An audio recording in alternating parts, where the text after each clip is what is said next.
자, 안녕 여러분. 오늘부터는 4단원 식물과 에너지에 대해서 배워보는 그런 시간이 될 거고요. 그 첫 시간으로는 오늘 광합성에 대해서 한번 배워볼 거예요. 자, 광합성에 대해서는 여러분들이 이미 수업 시간에 다른 모둠에서 준비한 여러 자료들을 보면서 많이 공부를 했기 때문에 아마 쉽게 정리할 수 있을 것 같아요. 자, 광합성의 과정은 반드시 기억하셔야 되죠. 자, 광합성은 물과 이산화탄소를 이용해서 빛에너지를 이용해 합성을 하게 되면 마지막으로 양분과 산소를 생성해내는 이 과정을 식물의 광합성이라고 했고요. 이 식물의 광합성은 동물은 할 수 없다고 했어요. 식물에서만 할 수 있고 바로 식물의 잎이라는 구조에서 기관에서 하는 활동이라고 했죠. 자, 여기까지는 여러분 다 알고 계시죠? 그래서 우리가 이거를 키워드로 7개로 쪼개서 키워드를 우리가 수업 시간에 확인을 했었거든요. 그래서 선생님도 이 시간에 키워드로 전체 광합성을 한번 정리해 볼 거예요. 자, 먼저 여러분들이 볼 첫 번째 키워드는 엽록체입니다. 자, 엽록체는 식물의 잎 안에 있는 이런 녹색 알갱이, 여기를 엽록체라고 했죠. 바로 이 작은 알갱이 하나하나가 엽록체인데 엽록체는 엽록소라는 색소가 있기 때문에 이렇게 초록색으로 보이는 거다라고 했고요.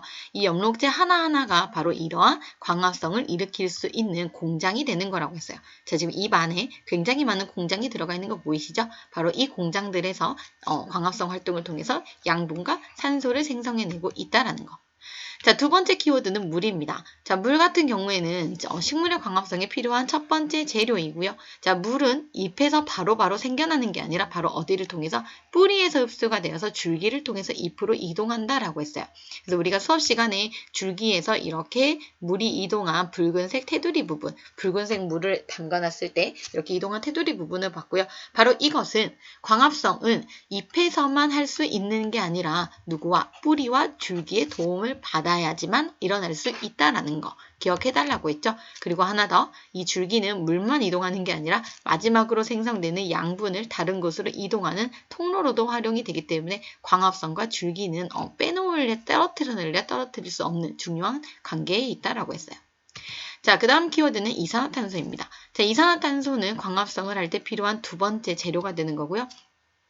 우리가 햄버거를 만들 때에도 재료가 많으면 많은 햄버거를 만들 수 있는 것처럼 재료가 되는 이산화탄소가 많을수록 광합성을 많이 해서 많은 양분을 만들 수 있을 거예요.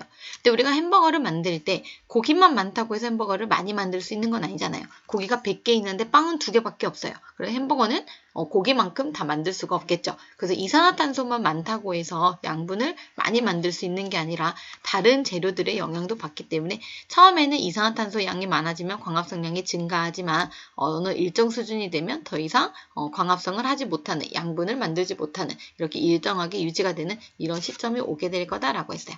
기억나시죠? 자, 우리가 실험을 할 때요, 이산화탄소를 광합성에 공급을 할 때는 어떤 방법으로 공급을 했었냐면 내 입 속에 있는, 내 날숨 속에 있는 후 불어서 BTB, 용액 변화시켰던 거 기억나시죠? 자, 그렇게도 이산화탄소를 공급했고요. 또 탄산수소 나트륨이라고 하는 하얀색 가루였죠. 자, 얘를 우리가 물에 녹여주게 되면 얘는 물에 녹아서 이산화탄소를 생성하기 때문에 우리가 이 방법으로도 이산화탄소를 공급할 수 있다라고 많은 친구들이 아마 설명을 해주실 거예요. 그럼 이 안에 이산화탄소가 있는지 없는지는 어떻게 확인하나요? 바로 BTB 용액의 색변화로 확인을 했고요. BTB 용액 같은 경우에는 이산화탄소가 들어가며 원래는 BTB 용액은 무슨 색이었냐면 푸른색을 띠고 있었을 거예요. 파란색. 근데 이 이산화탄소가 들어가게 되면 이 파란색이 BTB 용액이 내가 보글보글 빨대로 불었을 때 노란색으로 바뀌는 거 확인하셨죠? 네, 노란색으로 바뀔 거고요. 자, CO2, 이산화탄소가 있을 때 노란색인데 이 안에 내가 식물을 넣어서 광합성을 시켜서 여기에 있는 이산화탄소를 재료로 써버리면 이산화탄소가 사라지기 때문에 다시 점차 푸른색으로 돌아온다라는 거 아마 다 교실에서 여러분들이 배웠을 거예요. 그래서 BTB 용액의 색변화와 이산화탄소 양과 그 다음에 광합성이 어떤 관계에 있는지 한번 연결해서 생각해 보시면 좋을 것 같아요. 자, 그 다음에 키워드는 빛의 색이고요. 자, 빛은 이 두 가지를 합성해 줄 때 필요한 중요한 에너지이기 때문에 빛이 많아야 광합성을 많이 할 수 있을 거예요. 근데 아까도 이야기했지만 빛만 많다고 해서 광합성을 많이 할 수 있는 건 아니라고 했죠. 그래서 일정 이상의 빛의 세기가 넘어가게 되면 더 이상 광합성량이 증가하지 않는 일정한 수준을 유지하는 이런 관계 그래프가 나올 거다라고 해서 이런 그래프들은 꼭 기억할 수 있도록 합니다. 자, 그 다음은 광합성 결과 생성되는 산소 키워드고요. 자, 산소는 우리가 어떻게 확인했냐면 이렇게 검정말에 빛을 쬐어서 탄산수소 나트륨을 넣어준 물, 이산화탄소를 공급한 물에 빛에너지를 이렇게 우리가 전등으로 쐬어주게 되면 이렇게 검정말 주변에 이렇게 기포가 생기는 걸 확인할 수 있다라고 해서 아마 다 관찰하셨을 거예요. 바로 이 기포가 광합성 결과 만들어지는 산소가 되고요. 자, 산소는 식물과 동물이 호흡하는 데 사용되는 굉장히 중요한 재료가 된다라고 했죠. 자, 그 다음 키워드는 양분이에요. 자, 광합성을 하게 되면 중요한 거는 식물이 살아가는데 에너지를 얻을 수 있는 양분이거든요. 근데 이 맨 처음에 만들어지는 양분은 포도당이다라고 아마 안내를 받았을 거예요. 근데 이 포도당은 만들어지자마자 잎에서 바로 녹말로 변해버리기 때문에 우리는 녹말을 확인할 거다라고 했고요. 밤이 되면 다시 형태가 작게 변해서 다른 뿌리나 줄기 등으로 이동할 것, 열매나 이런 것으로 이동한다라고 배웠는데요. 자, 왜 이렇게 변하는지 보충 설명을 하면요. 자, 포도당은 크기가 굉장히 작아요. 근데 낮 동안에는 광합성을 하게 되면 이 작은 포도당을 만드는데 낮에는 광합성을 하느라 바쁘기 때문에 잎에서 다른 부분으로 얘네를 운반할 수 있는 여유가 없어요. 그래서 일단 낮에는 포도당을 만드는 족족 잎에다가 저장을 할 건데 자, 우리가 물건을 쌓을 때에도 작은 거를 여러 개 쌓는 것보다 크게 한 박스에 담아서 정리하는 게 훨씬 더 정리가 빠르잖아요. 그래서 녹말이 바로 이 포도당이 여러 개 묶어져 있는 큰 한 박스와 같은 모양으로 생겼거든요. 그래서 낮에는 잎에다가 빠르게 저장을 하기 위해서 이렇게 큰 녹말로 바꿔서 큰 덩어리로 빠르게 저장을 하는 거고요. 자, 밤이 되면 운반을 해야 되는데 너무 큰 애는 무거워서 운반을 할 수가 없어요. 그래서 밤이 되면 다시 작은 형태로 바꿔서 운반을 시키기 때문에 이렇게 형태가 바뀌게 됩니다. 근데 우리가 실험실에서 확인을 할 때에는요, 녹말을 확인할 수 있다라고 했잖아요. 왜냐면 광합성은 포도당을 만들자마자 녹말로 바꿔버리기 때문에 녹말을 확인할 수 있다라고 했고요.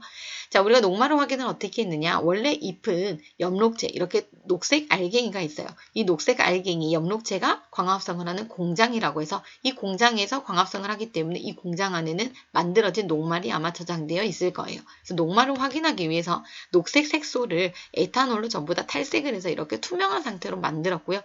자, 녹말을 검출할 수 있는 약품이 바로 아이오딘과 칼륨 용액이라고 해서 이 아이오딘과 칼륨 용액은 원래는 갈색이에요. 근데 이 갈색 용액을 녹말에 반응시키게 되면 진한 남색, 우리 그 교복, 생활복 상의와 같은 남색으로 바뀌는데 우리가 실제로 봤을 때 약간 진한 회색같이 그렇게 보였었죠. 녹말과 반응하면 색깔이 갈색에서 남색으로 바뀌는데 우리가 실제 관찰했더니 이렇게 진한 회색과 같은 남색으로 바뀌었기 때문에 이 안에는 진짜 녹말이 들어있구나라는 것을 확인할 수 있다라고 했어요.